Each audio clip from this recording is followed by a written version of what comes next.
یعنی اس لیے آپ سمجھتے ہیں خان صاحب کی رہائی سسٹم کی موت ہے؟ میں اسی لیے پرابلم یہ ہے کہ سارے اپنے اپنے ہال میں بند ہو چکے ہیں، مورچوں میں بند ہو چکے ہیں. میں بڑے عرصے سے یہ کہہ رہا ہوں کہ کیوں یہ ڈیڈ لاک ہے. ڈیڈ لاک یہ ہے کہ لچک اگر ایک دکھاتا ہے تو وہ مرتا ہے. اس سچویشن کو چینج کرنے کی ضرورت ہے. لیکن اس سے نکلنا تو ہوگا نا سہیل میں وہی کہتا ہوں نا کہ کوئی بڑا قربانی دے دے کوئی بندہ جو دینی چاہیے. یعنی یا سسٹم کو قربانی دینی پڑے گی یا خان صاحب کو دینی پڑے گی. ایک بندے کو قربانی دینی پڑے گی، چاہے اس پہ عذاب آئے، چاہے اس پہ جو بھی مشکل آئے، لیکن وہ بڑا دل کر کے جو ہے وہ یہ لچک دکھائے. عمران خان صاحب کون سی قربانی دے سکتے ہیں؟ عمران خان صاحب تو یہی دے سکتے ہیں کہ وہ اپنا سٹانس چینج کریں. وہ اپنی آج تک جو کچھ کہتے رہے ہیں 9 مئی کے بارے میں، باقی جو چیزوں کے بارے میں، اپوزیشن کے بارے میں، وہ سب کو کرپٹ کہتے رہے ہیں. وہ تو سب کہتے رہے ہیں میں ان سے ہاتھ بھی نہیں ملاتا. وہ تو اس اسٹیبلشمنٹ کو بھی روز لڑکارتے رہے ہیں، گالیاں نکالتے رہے ہیں جیل سے. تو اس سارے کو ریووک کریں، الٹ ہوں اور پھر اس کا بار بار اظہار کریں، پھر بھی پتہ نہیں کوئی لوگ مانیں گے یا نہیں مانیں گے. یعنی اس کے باوجود آپ سمجھتے ہیں کہ ماننے کی گنجائش کم ہوگی؟ اصل دیکھیں جب وار شروع ہو جاتی ہے نا ملک صاحب، جب تلواریں نکل آتی ہیں، نہ پھر کوئی دلیل سنتا ہے، نہ کوئی عقل کی بات سنتا ہے، نہ پھر کوئی سفید جھنڈے بھی آپ لہراتے رہیں تو ان جھنڈے جو ہیں ان کو بھی تلواروں سے لوگ اڑا دیتے ہیں. تو وہ ہونا نہیں ہے چاہیے. ہم تو اس کے خلاف ہیں. میں تو بار بار کہتا ہوں کہ مصالحت ہونی چاہیے، مفاہمت ہونی چاہیے. لیکن یہ سارا عرصہ ہم شور مچاتے رہے، کوئی بات ہی کرنے کو تیار نہیں ہے. نہ اسٹیبلشمنٹ اس پہ تیار ہے کہ لچک دکھائے، نہ عمران خان تیار ہیں، نہ نون والے تیار ہیں. چلو نون والوں کی تو مجبوری بھی سمجھ آتی ہے، پیپلز پارٹی کی بھی ہمیں یہ مجبوری سمجھ آتی ہے کہ اگر وہ اسٹیبلشمنٹ کا ان پہ سایہ اٹھ جائے تو وہ بیچارے کہاں کے رہیں گے. پھر ان کو عمران خان بھی مارے گا، اسٹیبلشمنٹ بھی مارے گی. تو ان کو وہ یہ خوف جو ہے ان کو اسٹیبلشمنٹ کے ساتھ اتحاد قائم رکھنے میں مدد دے گا. ٹھیک ہے. لیکن یہ جنگ جیتے گا کون بڑا صاحب؟ دیکھیں جب جنگ شروع ہوتی ہے نا تو یہ بڑا مشکل ہوتا ہے یہ کہنا کہ کون جیتے گا، کیونکہ جنگ میں پھر بم بھی چلتے ہیں، میزائل بھی چلتے ہیں. عام طور پر تو یہی ہوتا ہے جس کے پاس طاقت ہوتی ہے وہی جیتتا ہے. ماضی کی بھی جنگوں میں ایسا ہی ہوا. لیکن اس دفعہ کوئی معجزہ ہو جائے، کوئی ان کے پاس اسلحہ بارود کم ہو، کوئی ان کے پاس ٹینک کم پڑ جائیں، ان کے پاس سپاہ کم پڑ جائے، یا دوسری سپاہ اتنی زیادہ ہو جائے تو پھر ہو سکتا ہے رزلٹ مختلف آ جائے. لیکن بڑا صاحب اگر پچھلے 2 سال کی ہم دیکھیں سیاسی تاریخ کو، اس میں تو اب تک وننگ پوزیشن جو ہے وہ حکومت کی میں نظر آتی ہے، اسٹیبلشمنٹ کی نظر آتی ہے. عمران خان جیل میں ہیں، مقدمات کا سامنا کر رہے ہیں، ان کی پارٹی میں اس قدر جان بھی نہیں ہے کہ کوئی بڑا عوامی احتجاج کر نہیں. مورلی تو وہ جیت رہے ہیں نا جی، اخلاقی طور پر جیت رہے ہیں، سیاسی طور پر جیت رہے ہیں. تو ہمارے یہاں چونکہ 2 طرح کے رویے ہیں نا. ایک رویہ یہ ہے کہ کیا مادی طور پر یا فزیکلی آپ جیت رہے ہیں. فزیکلی تو نہیں عمران خان جیت رہے. لیکن پی ٹی آئی کیوں دعوے دار ہے؟ شعور آ چکا ہے، قوم جاگ گئی ہے، اب کوئی ان کے راستے میں رکاوٹ نہیں بن سکتا. وہ سوٹ کرتا ہے. لیکن دیکھیں ہجوم ہے وہ، اور ہجوم جو ہے ان کی کوئی راہ نہیں ہوتی. ہجوم جو ہے اس کی کوئی منزل نہیں ہوتی. ہجوم جو ہوتا ہے وہ تو انتشار ہوتا ہے. یعنی اب پی ٹی آئی کو سمجھتے ہیں ہجوم ہے؟ نہیں، ہجوم ہے. یہ منظم نہیں ہے، ان کی جڑیں نہیں ہیں.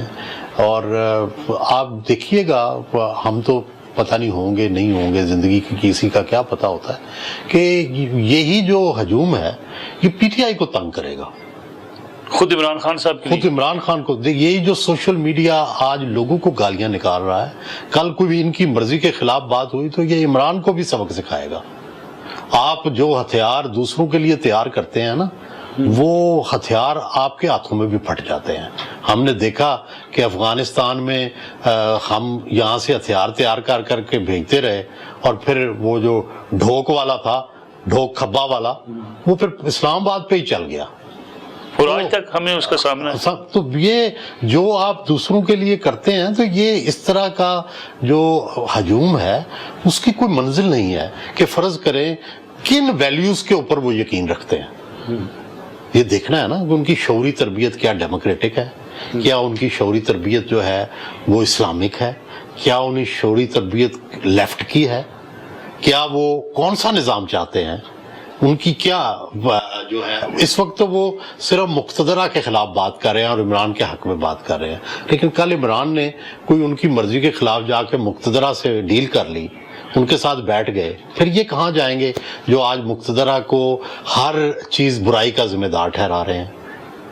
لیکن کیا یہ پاپولر نعرہ ہے مقتدرہ کو برا بھلا کہنا، اسٹیبلشمنٹ کو ان کو چیلنج کرنا، اس سے پاپولیرٹی تو ملتی ہے؟ یہ پاپولیرٹی ملتی ہے، لیکن دیکھیں جو لیڈر ہوتا ہے نا اس کے پاس ہر طرح کا کراؤڈ ہوتا ہے، اس کے پاس مقتدرہ کے ساتھ کے لوگ بھی ہوتے ہیں، خلاف بھی لوگ ہوتے ہیں، لیفٹسٹ بھی ہوتے ہیں، ریلیجس بھی ہوتے ہیں، تو جو بڑا لیڈر ہوتا ہے وہ ان سب کو چلاتا ہے، ساتھ لے کے چلاتا ہے، وہ ایک خود ماڈریٹ رہتا ہے، وہ ایک دروازہ کھلا رکھتا ہے، ایک بند رکھتا ہے، تو کب کھولنا ہے دروازہ کب بند کرنا ہے اس کی ڈسکریشن وہ اپنے پاس رکھتا ہے۔ بدقسمتی یہ ہو گئی ہوئی ہے کہ مجھے یہ لگتا ہے کہ ہم سب اب مختلف ہجوموں کے ہاتھوں محصور ہو چکے ہیں، یرغمالی بن چکے ہیں اپنے اپنے ہجوم کے، سیاسی جماعتیں بھی کہ کوئی ان کے وہ جو مفاداتی گروہ ہیں انہوں نے ہمیں یرغمال بنایا ہوا ہے، کوئی لچک دکھانے کو تیار ہی نہیں ہے۔ نون کو پتا ہے ہم نے لچک دکھائی، سیاست بھی تباہ، مادی طور پر بھی شکست، ٹھیک ہے، اور پھر مشکلات بھی سامنے ہوں گی آگے کو۔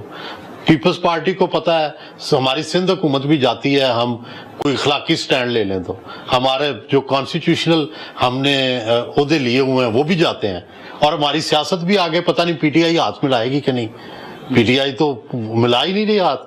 تو یہ بند گلی ہے ہر طرف، آپ کسی کی بھی پوزیشن دیکھ رہے ہیں۔ عمران کا بھی یہی حال ہے، عمران یہ سمجھتا ہے کہ میں نے جا کے ہاتھ ملا لیا ان پارٹیوں سے، میں نے جا کے اسٹیبلشمنٹ سے صلح کر لی تو ہو سکتا ہے میرے پیچھے جو ہجوم لگا ہوا ہے وہی مجھے چھوڑ جائے۔ لیکن محمود خان اچکزئی اور مولانا فضل الرحمان کے ساتھ ہاتھ ملانا کیا ان کی پارٹی نے قبول نہیں کر لیا؟ نہیں، وہ دیکھیں ہوتا یہ ہے کہ میجورٹی تو قبول کر لے گی، اور محمود خان اچکزئی والی آپشن ہے بھی بہتر، لیکن پی ٹی آئی اور بانی پی ٹی آئی پوری طرح شاید کنوینسڈ نہیں ہے، انہیں ابھی تک کوئی اختیار نہیں ملا، ابھی تک انہوں نے کسی لیڈر سے ملاقات نہیں کی، کوئی بڑی میٹنگ نہیں ہو سکی، تو اس کا مطلب ہے کہ ڈیفیکلٹیز تو ہیں نا، کیونکہ یہ محمود خان اچکزئی صاحب تو چاہتے تھے وہ نواز شریف سے بھی ملیں، وہ آصف زرداری سے بھی ملیں، لیکن ابھی تک کوئی پیش رفت نہیں ہوئی۔ خان صاحب کی طرف سے یہ پابندی ہو سکتی ہے؟ میرا خیال ہے کہ انہیں مینڈیٹ ہی نہیں ملا، اگر وہ مینڈیٹ ملے تو جا کے بات کریں نا۔ لیکن سہیل وڑائے صاحب اگر دیکھا جائے جتنا کچھ برا بھلا مولانا فضل الرحمان کو پی ٹی آئی نے کہا اور مولانا فضل الرحمان نے جو عمران خان صاحب کے بارے میں کہا، شاید ایسے الفاظ دہرائے جانے کے قابل بھی نہیں ہیں، لیکن اس کے باوجود ہم نے دیکھا جب بات چیت کا عمل شروع ہوا، مولانا فضل الرحمان سے ملاقاتیں شروع ہوئی، تو پی ٹی آئی کی وہی لیڈرشپ جو کہتی تھی کبھی ہاتھ نہیں ملانا چاہیے وہی تعریفوں میں لگ گئی۔ وہ دیکھیں نا کراؤڈ ہے نا، وہ یاد نہیں ہے آپ کو کہ خضر حیات ٹیوانا چیف منسٹر تھے پنجاب کے، اس وقت چیف منسٹر نہیں کہتے تھے، پرائم منسٹر کہتے تھے پنجاب، تو وہ پہلے یونینسٹ پارٹی کے تھے تو ان کی صلح ہو گئی مسلم لیگ کے ساتھ، تو جو نعرے ہجوم لگا رہا تھا خضر ٹیوانا ٹھا ٹھا، ہاں جی ہاں ہاں، تو اس نے کہنے لگا خضر حیات ٹیوانا تے ساڈا پائیے، ٹھیک ہے۔ تو یہ کراؤڈ کی نفسیات ہی یہ ہے۔ سہیل وڑائے صاحب باتیں تو بڑی امپارٹنٹ ہیں لیکن مجبوری ہے ایک کمرشل بریک لینی ہے، واپس آتے ہیں اس کمرشل بریک کے بعد۔ ہم ایک بار پھر خوش آمدید، ہمارے ساتھ موجود ہیں سینئر صحافی، تجزیہ کار اور کالمسٹ جناب سہیل وڑائے صاحب۔ یہ الزام پی ٹی آئی لگاتی ہے پی ایم ایل این اور پیپلز پارٹی کے اوپر کہ وہ بھی شخصیات کی جماعتیں ہیں، وہاں بھی ڈیموکریٹک کلچر نہیں ہے، وہاں بھی آئیڈیالوجی کوئی نہیں ہے، مسلم لیگ نون کی آئیڈیالوجی ہے ہی نہیں ہے، پیپلز پارٹی کی کوئی آئیڈیالوجی نہیں ہے سوائے اقتدار کے۔ جب تک نہیں تھی ان کی تو ہم یہی کرٹیسزم کیا کرتے تھے جو آج عمران خان پہ کر رہے ہیں کہ نواز شریف نے جب اپنی پارٹی بنائی تو سوائے اینٹی بھٹو آئیڈیالوجی کے اس کی کوئی اپنی آئیڈیالوجی نہیں تھی، ایک فوج کا پیچھے ہاتھ تھا اور اینٹی بھٹو آئیڈیالوجی تھی۔ لیکن پھر جب اسحاق خان سے اختلاف ہوا ہے، فوج نے انہیں نکالا، تو ایک آئیڈیالوجی ڈیموکریٹک آئیڈیالوجی پہ آ گئے۔ اسی طرح پیپلز پارٹی جو ہے وہ پہلے بھٹو کی شخصیت تھی، لیکن بھٹو نے ڈیلیور کیا، 1973 کا آئین بنایا، لوگوں کی فلاح و بہبود کی، غریبوں میں گھر تقسیم کیے، یہ کیا وہ کیا، تو ایک ان کی ایک فلسفی جو ہے وہ ایک نیریٹو جو ہے وہ سامنے آ گیا۔ تو جو پی ٹی آئی ہے اس کا جو نیریٹو ہے کہ وہ ابھی تک اس طرح سے نہیں بن سکا کیونکہ اس کے اندر کانٹراڈکشنز ہیں۔ بظاہر تو وہ ایک ڈیموکریٹک پارٹی ہے، کانسٹیٹیوشن پہ بلیو کرتی ہے، لیکن عملی طور پر جب انہیں موقع ملا تو اس کی خلاف ورزیاں کیوں کی، اس کا کوئی جواب دینے کو تیار نہیں ہے۔ لیکن ہو سکتا ہے عمران خان صاحب اب جیل میں رہ کے سیکھ چکے ہوں، واپس آئیں تو ایک ڈیموکریٹک آدمی ہوں۔ جی بالکل، توقع یہی کرنی چاہیے اور خوش ضرور یہ ہونا چاہیے، اچھا ہے پاکستان کے لیے، لیکن اس کا اظہار کرنا ضروری ہے۔